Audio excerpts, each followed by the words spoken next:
আমি যখন ভর্তা বানাইতেছিলাম তখন আমার একটা কথা বারবার মনে পড়তেছে।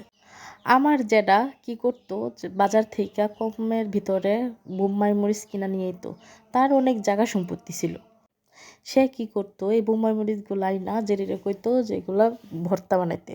জেরি কি করতো যে ভর্তা বানাইতো, বেশি করে ভর্তা বানাইতো। ভর্তা বানানোর পরে এই ভর্তা প্রায় 2 সপ্তাহ পর্যন্ত এই ভর্তা দিয়ে ভাত খাইতো, যাতে বাজার সদাই না কিনা লাগে। ভাত খাইতে তো একটা কিছু একটা লাগবো, তার জন্য এই বোম্বাই মরিচের ভর্তা একটু একটু করে ভাতের ভিতর ভরাইয়া ভরাইয়া তারপরে এই ভাতগুলা খাইতো।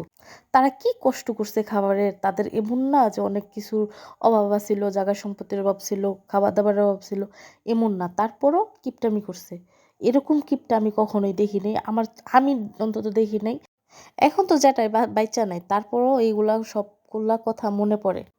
মইরা তো গেলা, কিছু খাইয়াও যেতে পারলাম না, ভুকও কইরা যেতে পারলাম না। তার জন্য সম্পদ থাকতে নিজে ভুক কইরা যায়া মইরা যাওয়া ভালো। কেউ সাথে কইরা কোনো জিনিস নিতে পারবে না, এটাই বাস্তব।